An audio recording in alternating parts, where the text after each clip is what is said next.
seen only in relationship to the Voting Rights Bill of '65. However important that is, you must not remember that in the '60s, Lyndon Johnson and the Congress of the United States passed the most advanced legislation on behalf of we, the people of the United States, that was ever passed. Head Start. Billions of dollars for housing. We would not be in the struggle we are today in housing if President Reagan hadn't cut that billions of dollars for housing, where local churches and local nonprofits could build affordable housing in their own communities, being sustained and financed by loans from the federal government. We passed Medicare. We passed anti-poverty programs, Civil Rights Bill 64, 65, voting rights bills, a whole array. John Lewis must be understood as one of the leaders of the greatest advance of Congress in the White House on behalf of we, the people of the USA.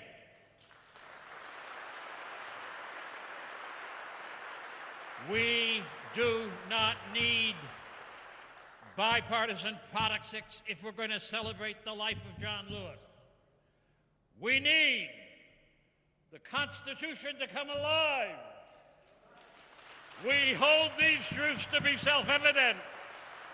We need the Congress and the presidents to work unfalteringly on behalf of every boy and every girl, so that every baby born on these shores will have access to the tree of life. That's the only way to honor John Robert Lewis. No other way. Let all of us in this service today, let all the people of the USA determine that we will not be quiet as long as any child dies in the first year of life in the United States. We will not be quiet as long as the largest poverty group in our nation are women and children. We will not be quiet as long as our nation continues to be the most violent culture in the history of humankind. We will not be quiet as long as our economy is shaped not by freedom, but by plantation capitalism that continues to cause domination and control rather than access and liberty and equality for all.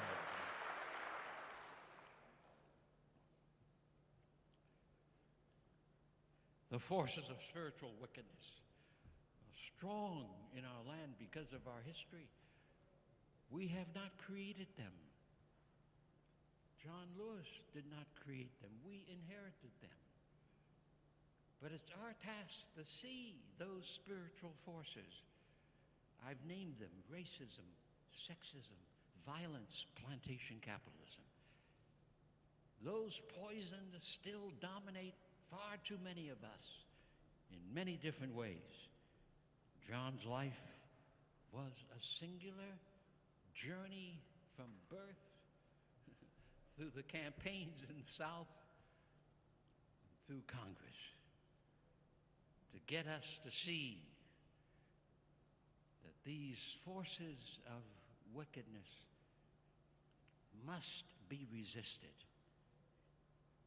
Do not let our own hearts drink any of that poison. Instead, drink the truth of the life force. If we would honor and celebrate John Lewis's life, let us then recommit our souls, our minds, our hearts, our bodies, our strength to the continuing journey to dismantle the wrong in our midst and to allow a space for the new earth and new heaven to emerge. I close with this poem from Langston Hughes, which is a kind of a sign and symbol of what John Lewis represents and what we too can represent in our continuing journey. Langston Hughes.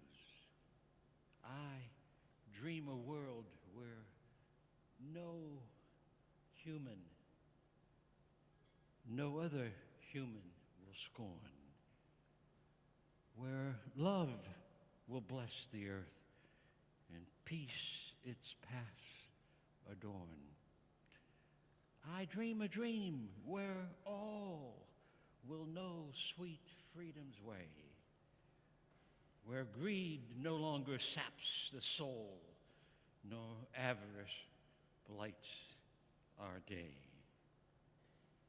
A world I dream where black and white and yellow and blue and green and red and brown, whatever your race may be, will share the bounties of the earth, and every woman and man and boy and girl is free, where wretchedness hangs its head and joy, like a pearl, attends the need of all humankind.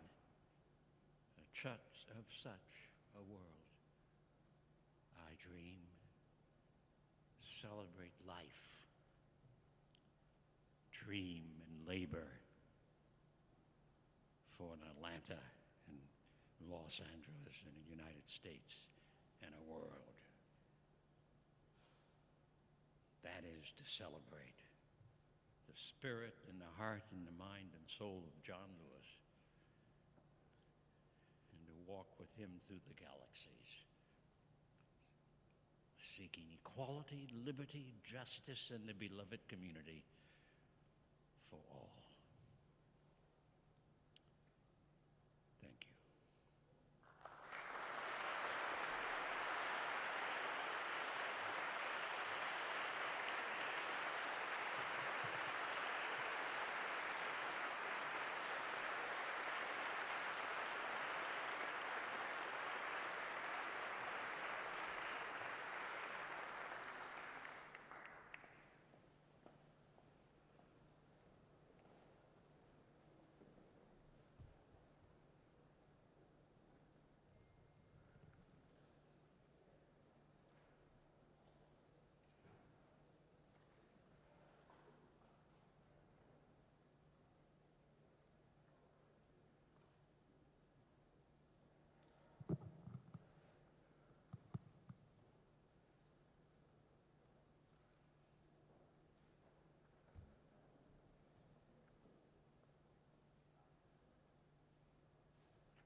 Three living presidents with us today.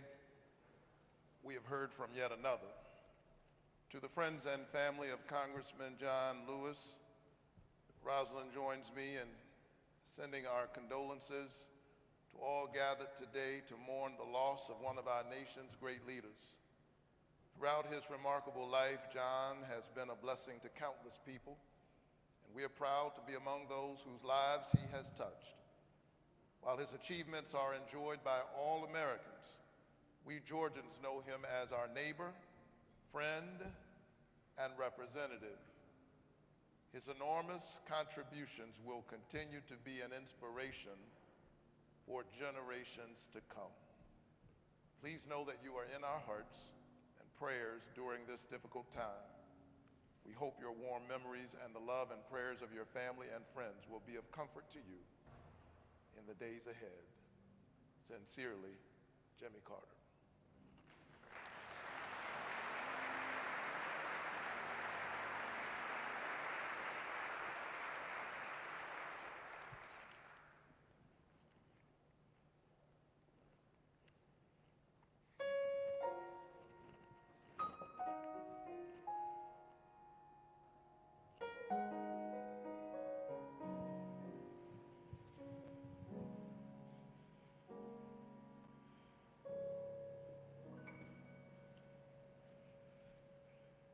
If I can help somebody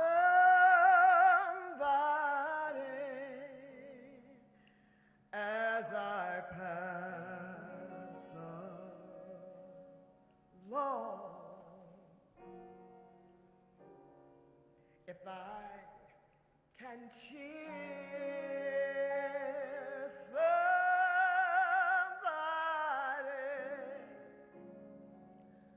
with a word or song, if I can show somebody that he's traveling wrong, then my living shall not be in vain. Then my living shall not be in vain.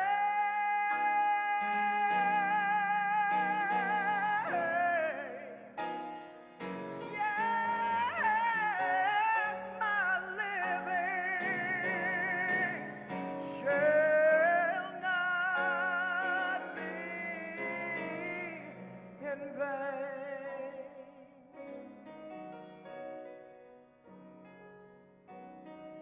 If I could help somebody as I pass along, then my living shall not be in vain.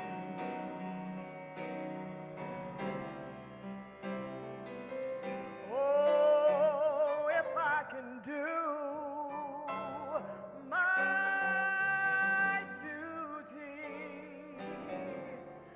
as a Christian, oh, if I can bring back beauty in a world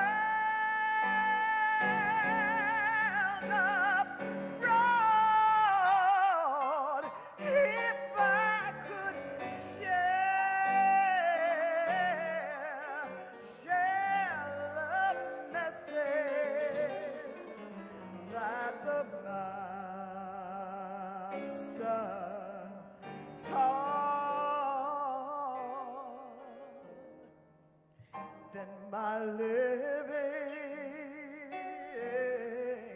shall not be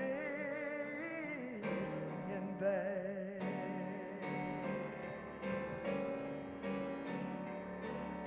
Then my living shall not be in vain.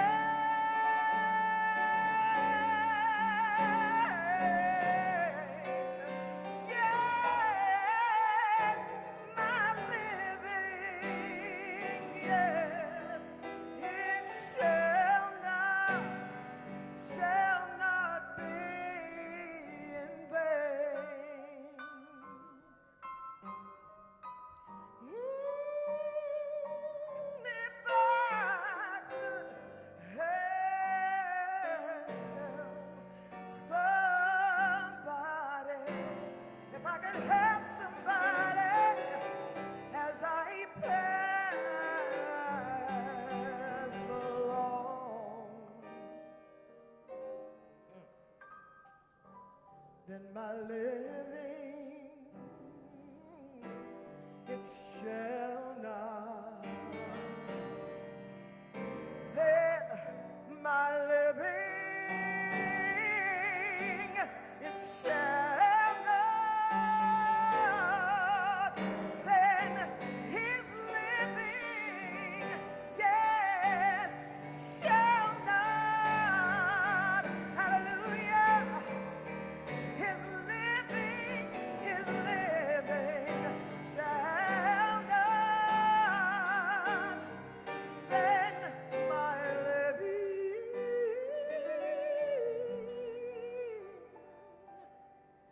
shall not be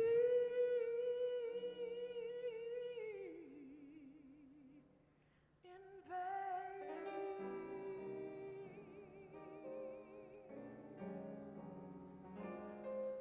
His living shall not be in vain.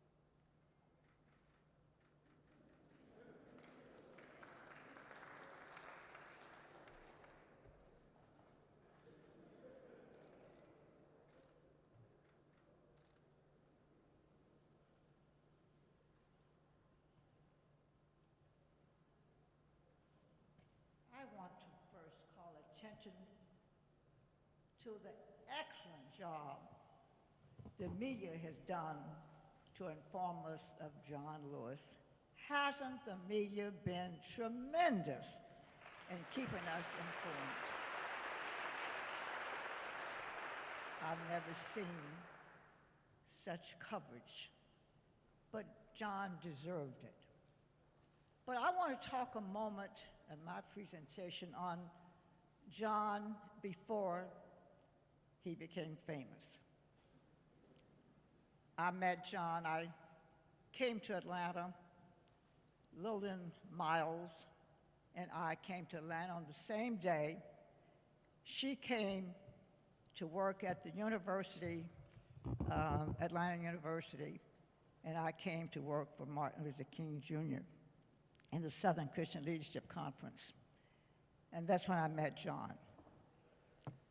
Saw him all the time. We were all involved in the same quest for equity and justice in this America. And I got a chance to see him all the time. And I admired his fervor and all of his tenacity. And Lillian was single. And so I decided that Lillian needed a good man, not just the bums who were approaching her. She was highly intellectual, well-traveled, well-educated, and I wanted her to have someone who really would appreciate her skills and her talent. So I looked around and decided that I liked John. But Lillian didn't like John particularly. And so she thought he was kind of slow. And I said, but Lillian, he's busy. He's fighting the evils of the world. And she said, yes, but. Well, I decided, girl, listen, this boy is going places.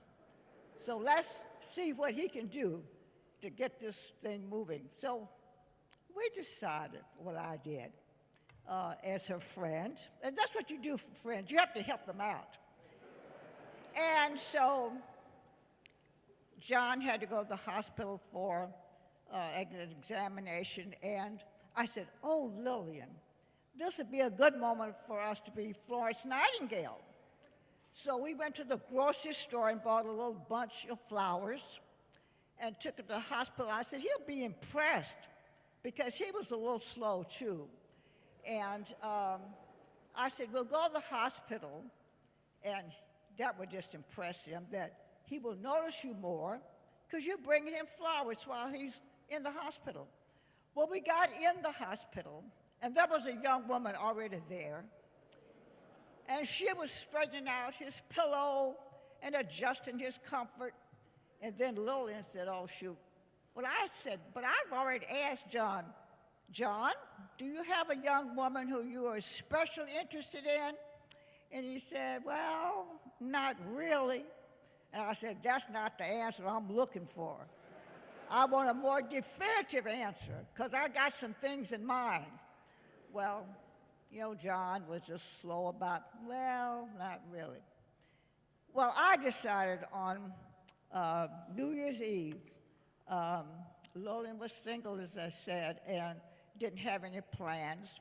So I said, well, I'll have a dinner party, invite the two of them, and maybe they'll give us a chance. Well, I was known as the one who gave big parties, so Lillian thought I was going to have a big party. John thought I was having a big party. When they got to my house, there was only room for 3 of us.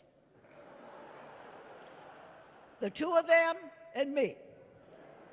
And so now we're discussing the wiles of the world, and I'm hoping now that they're going to get a little closer and closer. Well, and when John didn't have a date, on New Year's Eve, I knew he didn't have a commitment. Everybody has a date on New Year's Eve with somebody somewhere. So I figured, well, I'm ahead of the game now. It's New Year's Eve, and here I've got him. And then things start happening. And still slowly, not fast enough for me, but I was patient.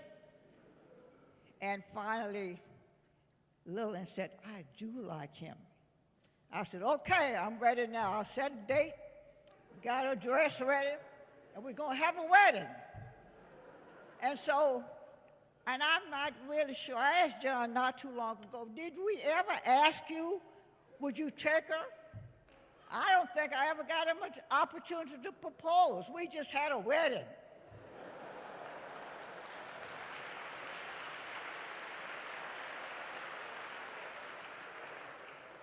And so now it looks like things were going to be okay. So we had a big wedding. I did all the planning because Lillian was still slow. And I did all the planning and had the big wedding. All the family came, so we had a wedding. Now things were doing okay. And she said, you know, but I don't like the idea of that girl. Looks like she had, you know, some designs on John. I said, honey, don't run away from competition. We can handle competition. We'll get rid of that girl so fast she won't know what happened to her. And we did. And they got married.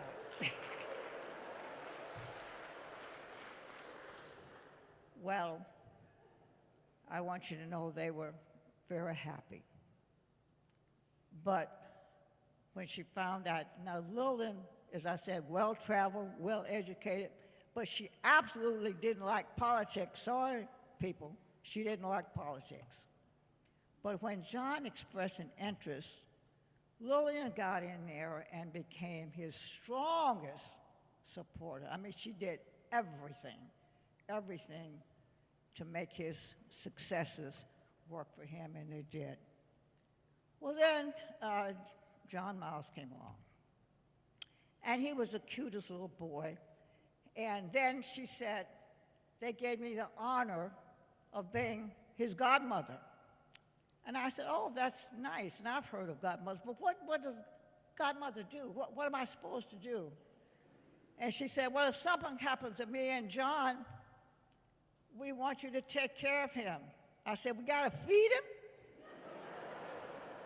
Because John Miles could eat as a kid.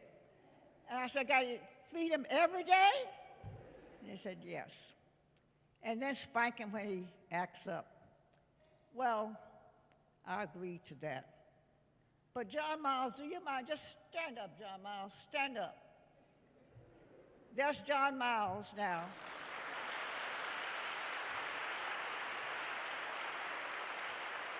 Now, wait a minute. Take a good look at John Miles. I'm 4'11", and almost, they tell me, almost 90 years old. And there he is. And I'm supposed to spank him when he doesn't do right. Now, when I walk up to John Miles to give him a spanking, I got to get permission from him. Can I spank you? Because he's pretty big now. But I love John Miles then, and I love John Miles now. And I will take care of you and spank you whether you like it or not. Okay.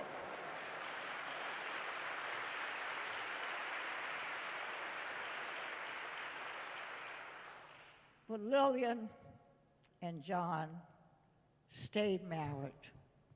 I put it together, but it lasted 43 years. That's not a bad record, is it? They were happy, and Lillian gave him every support a wife could ever give a partner. And they gave love to John Miles in the process. John was an unusual individual. Ambassador Young is sitting over here, and we all loved him all the time. His sincerity was apparent. He worked hard, and he said that he wasn't going to stop. And I don't need to tell you anything about John. All of you knew him. All of you know his fervor and his commitment to equity and the love he had for everybody. And I want us to look at the John we thought we knew, the John who convinced us we knew the real man because he was constant. But I asked him one time, John, what in the world is bad trouble? I said, when I was a young girl, my sister and I, we were courting. Every time we'd go out on a date, my mother said, okay, have a good time, but don't get in no trouble. Well, we didn't know nothing else except trouble was not good. But John said, the good trouble is when your mother says, don't get in trouble, find a way to right the wrongs of our society. And he did a pretty decent job of that.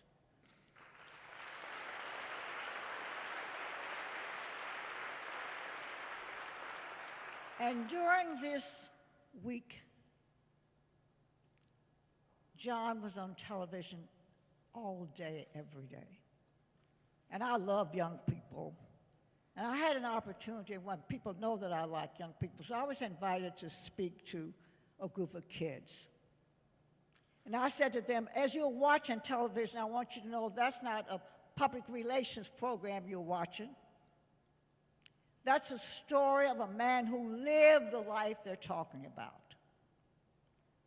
John made a decision on the kind of life he was going to live. And I said to those young people that you have the responsibility of making your life have the meaning you want it to be. You can either decide to be the bank robber or the bank owner. It's your choice. The man you're seeing on television decided that his life was going to have a quality to it. Do as much as you can, as long as you can, as often as you can, because that's what John Lewis did. We won't forget John, but I would want to tell you, don't sit here and listen to these phrases. Don't forget what you read in the newspapers, how wonderful he was. Do something about the man he asked us to be in ourselves, and that is be kind to everybody, love everybody, speak up and speak out. I don't need to tell you that. You know what he said. But what you can do, and I want to advise you and admonish you to really give meaning to the John we love, vote. Thank you.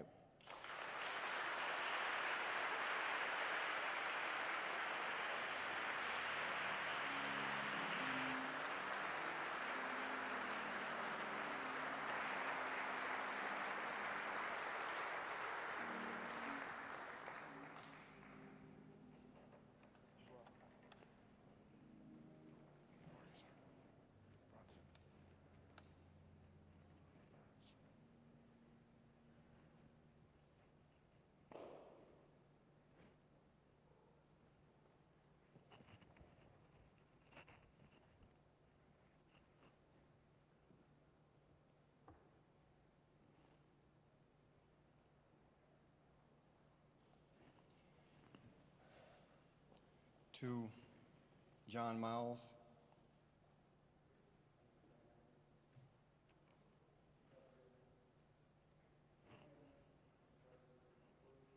Obama, Speaker Pelosi, Madam Mayor. Romans 8:18 tells us, "For I consider the sufferings of the present time to not be worthy of the glory which shall be revealed to us." When I met John Lewis over 40 years ago, our lives intersected because in 1960 he came to my hometown, Raleigh, North Carolina, to form SNCC at a small black college, Shaw University, where my father, who is president of the NAACP, led nightly civil rights demonstrations. Again, in 1963, our lives intersected because my father returned from the March on Washington, and he began raving about a speaker, young John Lewis, who had electrified the crowd.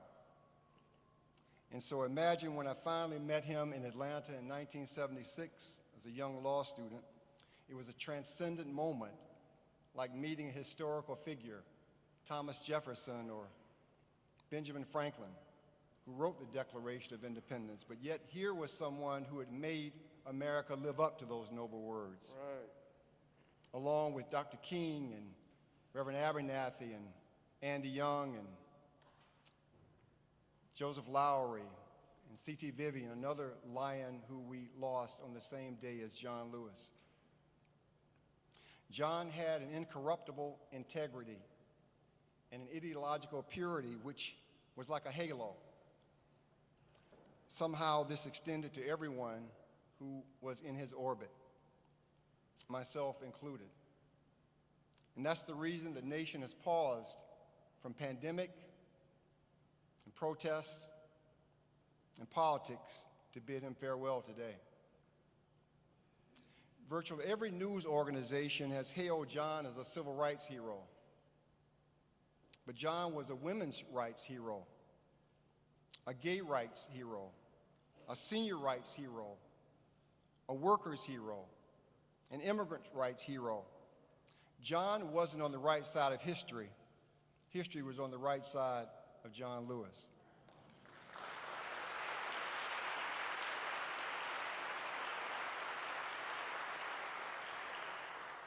And in his spare time, he introduced the legislation to create the African American History Museum. And he fought the bigots in Congress for 15 years until he triumphed yet again against insurmountable odds. One of his proudest moments was standing at the dedication of that monumental structure 4 years ago. And for those who wondered if perhaps his time had passed, with his body ravaged with cancer, so frail and fragile that he yielded to a cane, in what he surely knew would be his last public appearance, he summoned the strength to walk to the middle of Black Lives Plaza in Washington, D.C., to express his solidarity and support for the young protesters who have begun to change America, as John Lewis did as a young man.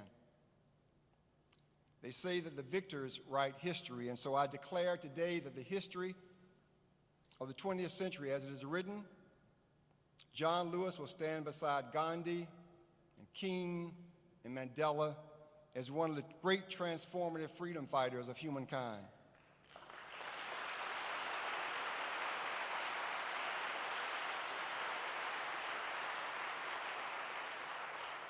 And while the nation mourns a great leader, I will miss a dear, loving, and loyal friend who allowed me the extraordinary privilege to walk along beside a living saint, St. Louis.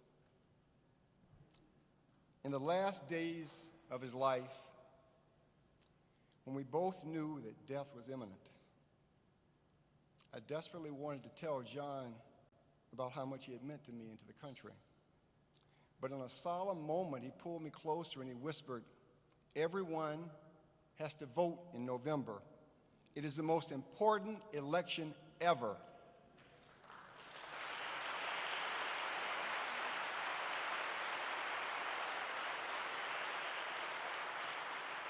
And I promised him that with every fiber in my body, I would tell everyone, if you truly want to honor this humble hero, make sure that you vote.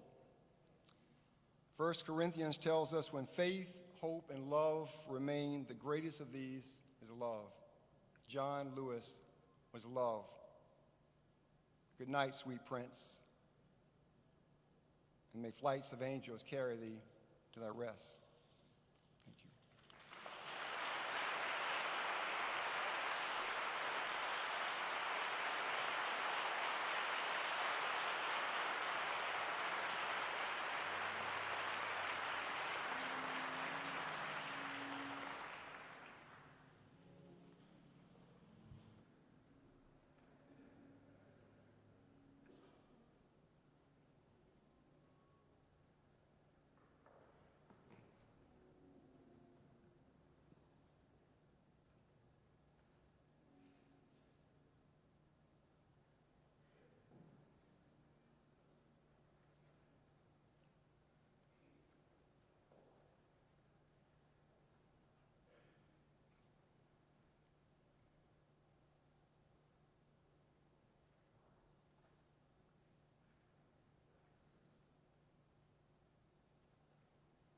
Good afternoon.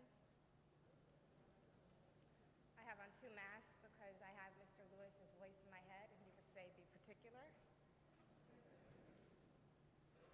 My name is Jamila Thompson, and on behalf of the staff,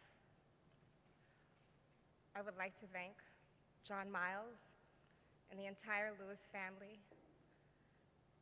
for the honor and the privilege of sharing the Congressman and Mrs. Lewis, who was his partner in life and in public service with generations of the staff for the last 33 years in the celebration of his life and his legacy. The Congressman would want me to tell you, as I look at you today in his favorite color, that you look good, you look fresh, you look clean, you look beautiful. Thank you. We are honored to serve you, and we were honored to serve him. We would also like to express our sincere and our great appreciation to the Speaker of the House of Representatives, the Majority Leader, the Majority Whip, the Clerk of the House of Representatives, the Office of Employee Assistance, the Congressional Black Caucus, and all of your amazing staff for your patience and your guidance during this very difficult time. People always ask us, what was it like to work for Congressman Lewis? What was he like up close? What was he like in real life? And it is too difficult to explain, so our answer was always the same. He's just as you may imagine, but better, and that no day was ever the same. What you know about the Congressman is true. He was a gentleman. He was truly of the people and a peaceful soul. When he came into the office every single day, he would greet every staffer, every fellow, every intern with a good morning, sir, a good morning, ma'am. He would end every request, every successful speech, every successful bill, every hearing, every markup with, thank you, young brother, thank you, sister, thank you, my child, or my dear. As staff, we felt it was our duty to create and maintain a space where the Congressman could be completely and wholly himself. In college, we often say that there's the freshman 15 that you gain a little bit around. Well, in our office, there was the John Lewis 20, because he and Michael would bring in lunch and far, far too often dessert, because some cake or some pie or some brownie would be calling out to them in the grocery store, and they would want everyone to come together and sit down and share a meal. We were a little family, a little enclave. A lot of drama, a lot of fun, and so much love. He broke down those work barriers, and he welcomed our parents, our spouses, our children, our grandchildren, our nieces and nephews, our godchildren, and our friends into the circle, making them fall equally in awe of his greatness. Sometimes the world got a little glimpse of our nest during these impromptu gatherings, and certain videos may go viral. Well, we were like a well-oiled machine when it came to policy and casework. Although we were like that in public, he enjoyed stirring things up in the office. You might call him a little bit of an instigator. He would get us in trouble with Michael, try and corner us with questions, and stir things up. And with time, you knew not to take the bait. And you would learn to say, "Oh no, Congressman, you're not going to get me today." And he would laugh. I think that that's what I'm going to miss the most. I'm going to miss his laugh. And not the one that you see on television, but the one where he would be sitting back and shooting the wind, and he would throw back his head, and he would just laugh from his heart, from his belly, from his soul. So many workers are often taught to be invisible, but with Mr. Lewis, he always saw you and made you feel special and worthy. Dr. King and Rosa Parks spent time with him as a teenager, and it changed the course of his life. So I believe that he spent every waking moment paying it forward. He could be absolutely exhausted, but still take one more picture, spend one more moment, especially with young people. This meant that we were always, always, always behind schedule. So the very first lesson in staffing the congressman was to learn to operate on John Lewis time, which translates into late, but trusting that it would always work out. As he told everyone, he could outwalk the entire staff. And so our duty was to keep up. When it was time to move, we did. But when it was time to be present, and the congressman needed a little bit of quiet, we would try to create that space. He would slow down to appreciate and absorb the majesty of the moment for his own mental archives.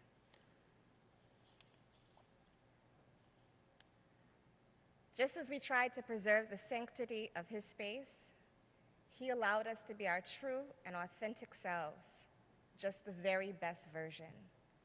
He found staff who were unique, and I think represented either a little bit of his personality or what he needed to complement it. We made our ways to Mr. Lewis through very random paths, coincidences, some strategies or others, and for believers, through divine intervention. He didn't hire based on a resume, but your energy, your being, your essence, your passion, and your potential. We were a medley group of musicians, air traffic controllers, photographers, dancers, social workers, entertainers, artists, historians, and every once in a while an actual lawyer or a political scientist.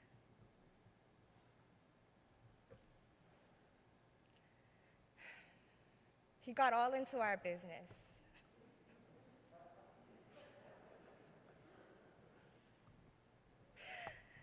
And was there in spirit or in person for the big moments. In the same way that he always took a call from Mrs. Lewis or John Miles, he let us drop everything in a family emergency. And generations of children have fond memories of hanging out in his office as their parents worked nearby. He let us be ourselves, especially when it came to civic participation. He let us organize, protest, testify, and always, always, always vote. We tried to absorb his energy and his lessons. To my knowledge, 3 staff served him for over 20 years. Ruth Berg, Tueri Butler, and first cousin, Michael Collins.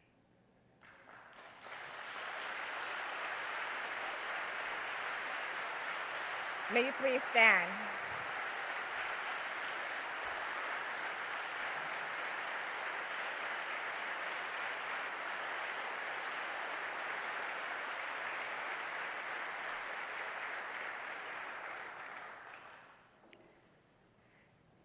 And there's a whole generation of staff who are right behind them at 19, at 15, at 17, at 12, at 10 years, at 14 years. Ruth Riley, Brenda Jones, Jared McKinley, Rochelle O'Neill. And then there are the staffers who could never really leave, like Linda Chastain and Jacob Gillison, whom he kept pulling back in as friends and confidants. Although some of you and some people moved on, you couldn't really, because his spirit was in you forever. His voice is always in our head. Be kind, be mindful, be particular. Make it plain, make it simple, make it sing.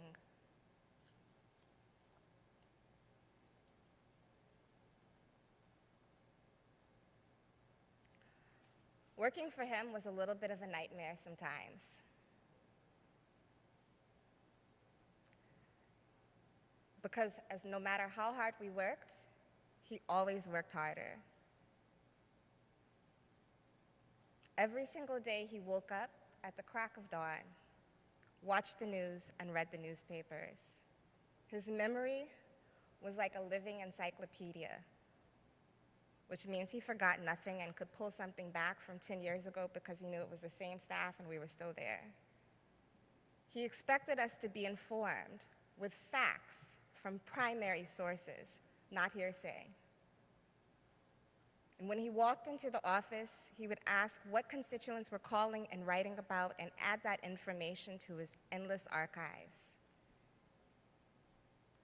You learned the hard way, or the subtle way, because he was not direct, that when he asked you a question, he usually knew the answer, but wanted to see whether or not you could represent him and his constituents. When preparing for a big vote or a big speech, he would drop a subtle hint. Have you read this poem, this speech, a book, some scripture? Do you remember this painting? And then he would say, let's come back and talk about it later on. This little hint would prepare you for the aftermath of those executive sessions that he had with himself.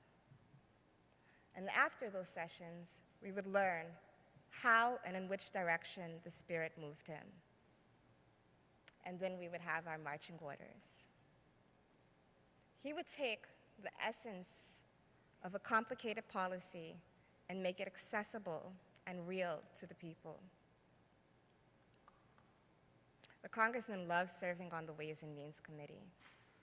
He always showed up, and he hated to miss votes on the floor. Let me say that again. He could not stand to miss votes. The voice messages I have from him about the votes that he was about to miss are still on my phone to this day. This is the reason why we are so thankful that Congressman Kildee and his staff were willing to serve and to help us cast his ballots during this pandemic and to serve as his proxy. The congressman would walk the halls or sit in committee or sit in the office, and he loved the beauty of the House of Representatives. He loved its closeness to the people and the complicated reflection of the status of our nation. Every visitor to our office received a full dose of Southern hospitality, the offer of a Georgia Coke, some peanuts, a brief tour of his office, and some time on our beloved balcony with its stunning view of the US Capitol. While he loved this country and all its people, the record should be clear on his immense pride in representing Georgia's 5th Congressional District. He was so proud to represent Metro Atlanta and all of its cities, all of its counties, and all of its people.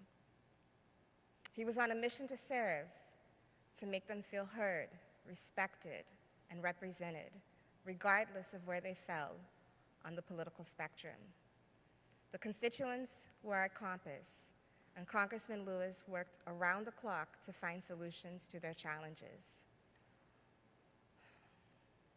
When it came to public service and public policy, his name did not need to be on the headlines or on the front lines. It was the action and the results that mattered. Not every problem needs a bill. And he could always find compromise without compromising his values or his principles when the challenge presented itself. He played the long game, and he knew every trick in the book, and he expected the staff to fight in a nonviolent manner for the people. When constituents were concerned about the rights of Soviet Jewry, he took action.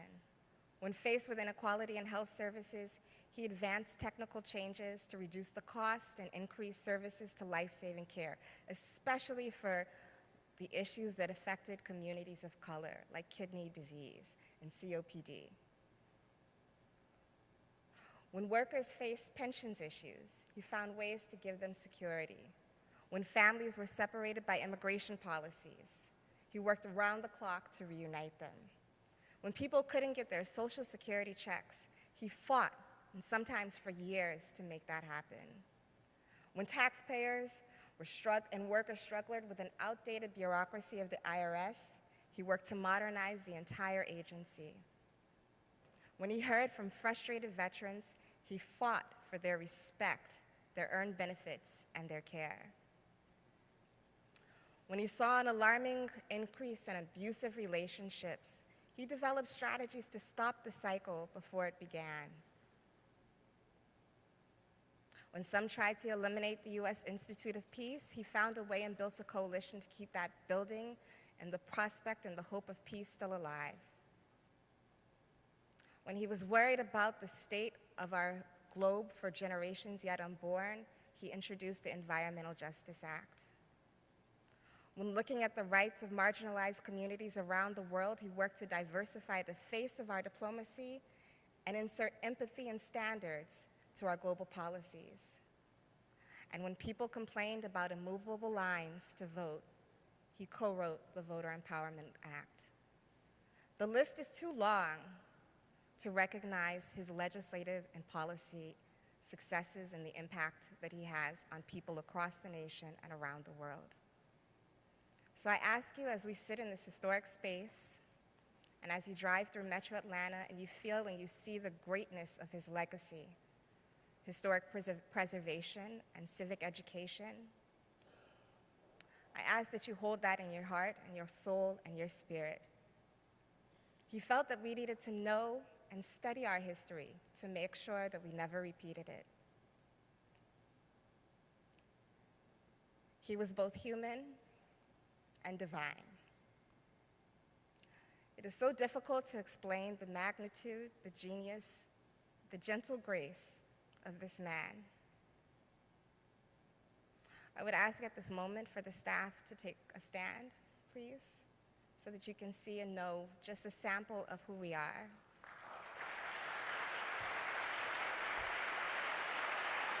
Former staff,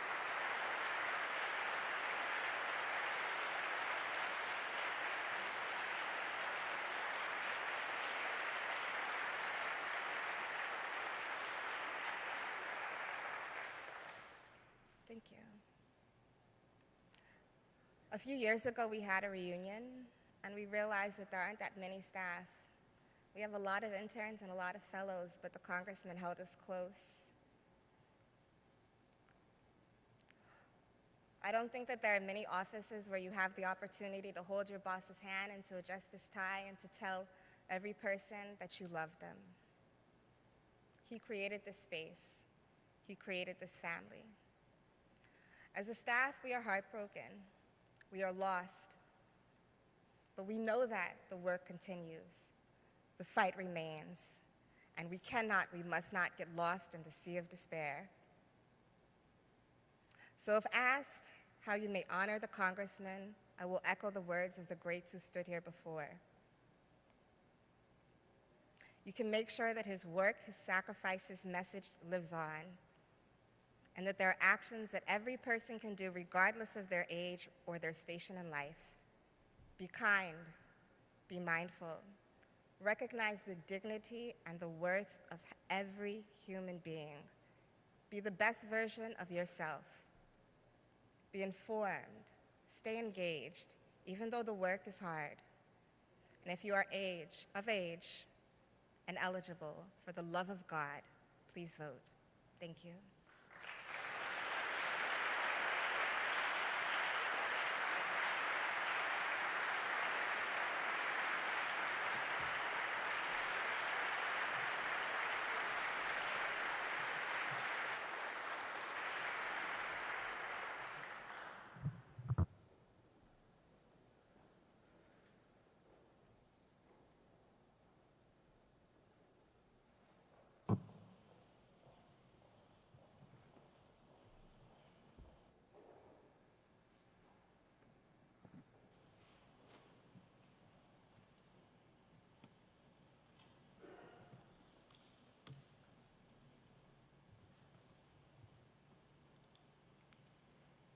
Good afternoon, everyone.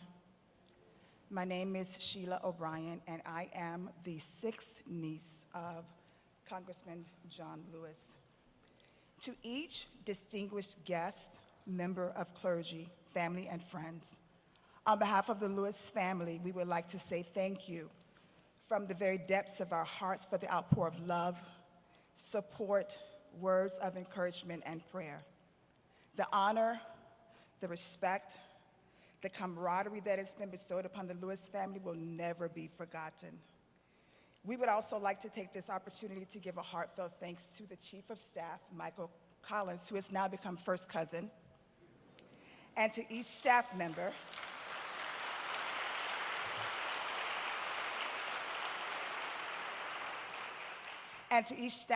that has worked tirelessly with and for Congressman Lewis, especially during this time. Words are not enough to express how grateful we are for all that you have done, especially for our cousin, John Miles. I am here today to pay tribute to a man that was larger than life. To the world, he is known as the Honorable Congressman John Lewis. But to his siblings, he is affectionately known as Robert. And to his many nieces and nephews, he is known as Uncle Robert. So if you would permit me to just call him Uncle Robert right now, I'd be grateful. Uncle Robert loved his family, and we, as you can tell, loved him. He was the son to our grandparents, Eddie Lewis, who we called Granddaddy Buddy, and Willie Mae Lewis, who we called Ma. He was the husband to one wife, our Aunt Lillian, the father to one son, our cousin John Miles, and the brother to a lot of siblings. Too many to name right now, we don't have time. While we knew how important he and his work was to the world, when we were with him, we saw Uncle Robert. We saw the man that enjoyed spending time with his family, reminiscing about days gone by, catching up on family dynamics, enjoying a good meal, sharing laughter and love.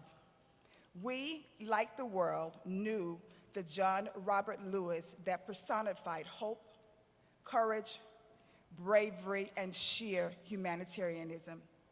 As we all know, before he was chosen to Congress, yes, I say chosen, because the Word of God tells me that many are called, but few are chosen. His first call was to that of the civil rights movement. For the last 60 years, as a non-violent civil rights activist, he was the voice for those that couldn't speak, the feet for those that couldn't walk, and the champion of injustice for those that couldn't fight. He, along with many other civil rights icons, became the change agents that the world so desperately needed. As a member of Congress, he was known as the conscience of Congress. For over 30 years, he stood in solidarity with the 5th Congressional District of Georgia. He has been recognized, revered, and held to the highest esteem for the work he's done to build a better community. He broke barriers. He tore down walls. He defied stereotypes and refused to be moved from his stance on injustice, liberty, and freedom. He made time for everyone and was always picture ready. He did not miss an opportunity for a photo op or to just take a few moments to talk to his constituents or to those that revered him. His love was contagious, and it could be felt each time you were in his presence. Over the last several days, listening to the numerous accomplishments, some of which he labored for years over, it is evident why his life is being celebrated at this magnitude. He truly made an impact, not just on America, but on the world. So today we celebrate the life of Congressman John Lewis, our Uncle Robert, the man who labored, the man who talked, the man who walked, fought, knelt, sat, held hands with both blacks and whites, bled, lifted his voice, bent his knees, and was willing to give up his life for a righteous cause. Let's continue this celebration of life by taking up the baton that he has now laid down and endeavor to get into trouble, good trouble, necessary trouble. Let's not give up. Let's not give in. Let's never give out. Let's keep the faith, keep our eyes on the prize. Rest in power, Uncle Robert. May your legacy live on and never die. We believe you have heard the words from our Heavenly Father. Well done, thou good and faithful servant. Well done. And I say to all of us, weeping may endure for a night, but joy comes in the morning. Guess what? It's morning time.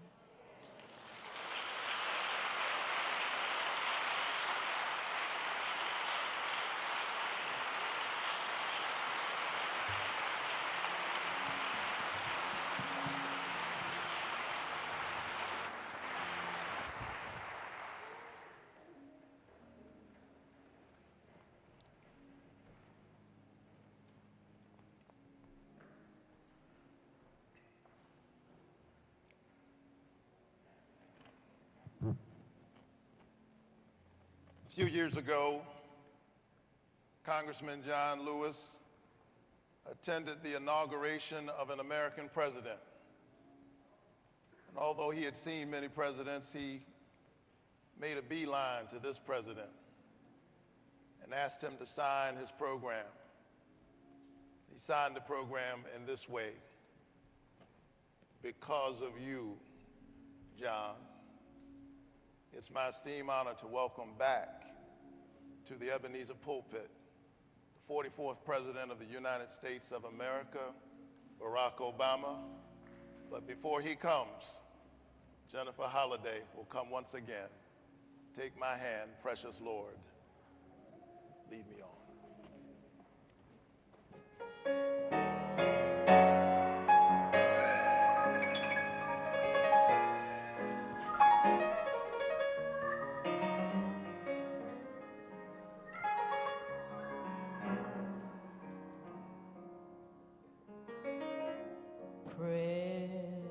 Precious Lord,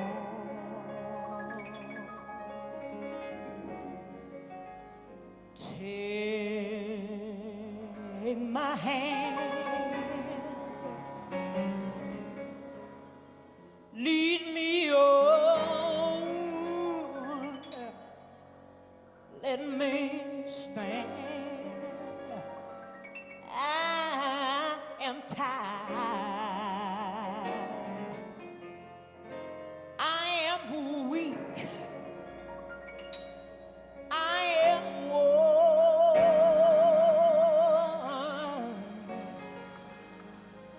through